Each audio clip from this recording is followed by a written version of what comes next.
Lesser whistling duck അഥവാ ചൂളൻ എരണ്ട. Indian whistling duck എന്നും English പേരുണ്ട്. ചൂളൻ എരണ്ട ആകൃതിയിൽ വളർത്തു താറാവുകളോട് ഏറെ സാമ്യമുള്ള കേരളത്തിലെ സ്ഥിരവാസിയായ ഒരു പക്ഷിയാണ്.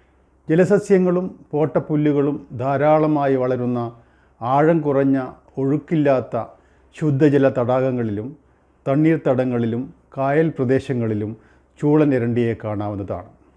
വെള്ളത്തിൻ്റെയും ഭക്ഷണത്തിൻ്റെയും ലഭ്യതക്കനുസരിച്ച് കാലാവസ്ഥയിൽ വരുന്ന മാറ്റങ്ങൾക്കനുസരിച്ചും ചെറിയ തോതിൽ അവ ആവാസ കേന്ദ്രങ്ങൾ മാറ്റാറുണ്ട്.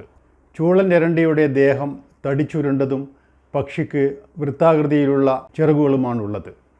പക്ഷിയുടെ ദേഹമാകെ തവിട്ട് നിറമാണ്.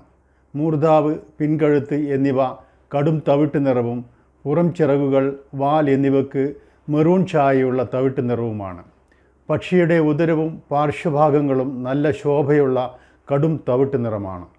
ചിറകിൻ്റെ അടിവശം കറുപ്പാണെങ്കിലും ഉപരിഭാഗത്ത് മുൻപകുതി ചെമ്പിച്ച തവിട്ട് നിറവും പിൻപകുതി നീല കലർന്ന കറുപ്പുമാണ്.